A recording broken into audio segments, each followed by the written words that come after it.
Et avec Anne-Christine Oran, nous allons faire du golf, enfin du golf, de la golf plus exactement, puisque la nouvelle on aurait pu faire du polo. Exactement. De toute façon, tout ça reste très très écolo. Et on va vous parler justement d'une voiture hybride. Alors, toujours la même question, hein, la voiture hybride, est-ce que ça fonctionne vraiment exactement comme l'autre? Et puis surtout, comment ça se passe pour la recharger? Bonjour. Bonjour Thomas.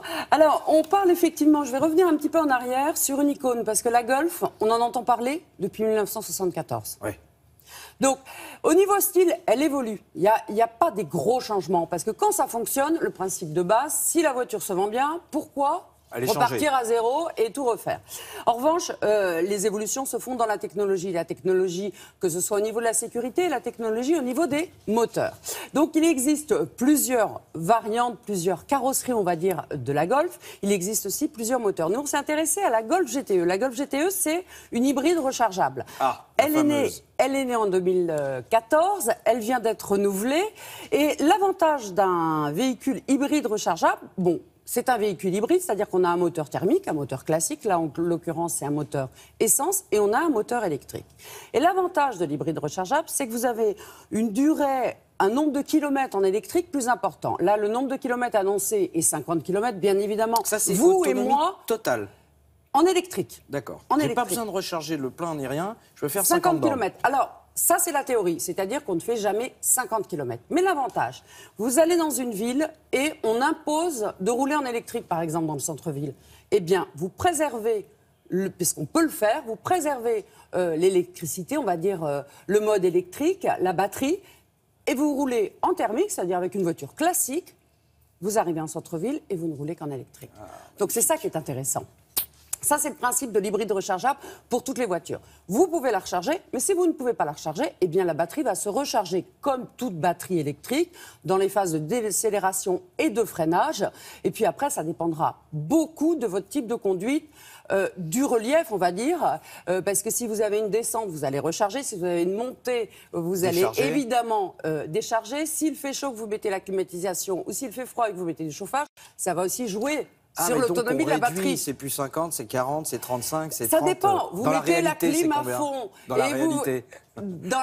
Dans la réalité, c'est dans les 30 km. Mais vraiment, ça va varier d'une personne à l'autre. On l'a vu avec la voiture électrique.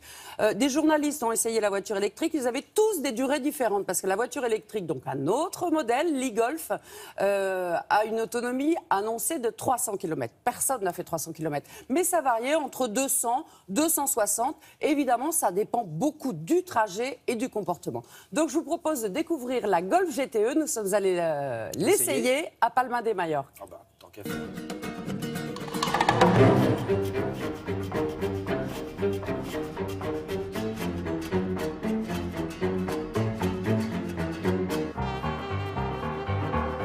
Historiquement, il n'y a jamais eu de gros changements sur la Golf. C'est une voiture qui se suffit à elle-même et qui a plus des évolutions plutôt que des révolutions. Donc ça, c'est un premier point.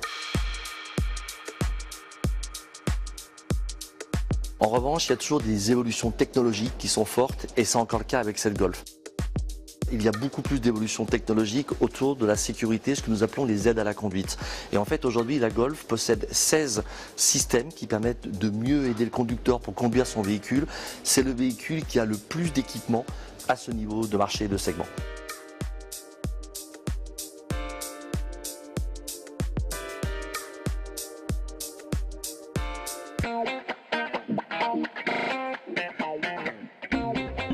La Golf GTE, c'est le meilleur des deux mondes. C'est-à-dire qu'on a une voiture thermique, et en l'occurrence, avec la Golf GTE, c'est comme si on avait une Golf GTI en termes de moteur, une voiture puissante, performante. Et en plus, cette voiture, elle a une batterie avec un moteur électrique qui permet de l'utiliser comme un véhicule électrique. On peut faire 50 km en pure autonomie électrique, et ensuite, quand on a besoin d'aller sur l'autoroute, par exemple, la voiture redevient une voiture thermique classique.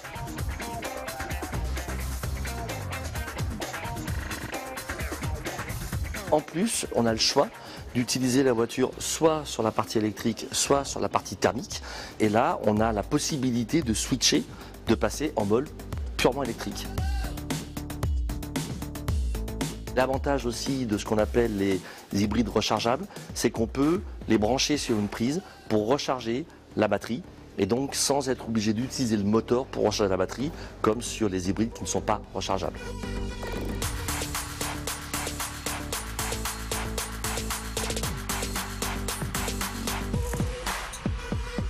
L'avantage de la Golf GTE, c'est qu'elle associe des performances qui sont tout à fait remarquables, des consommations qui sont exceptionnelles. Quand on roule en mode électrique, on ne consomme rien, donc on a vraiment le meilleur des deux mondes.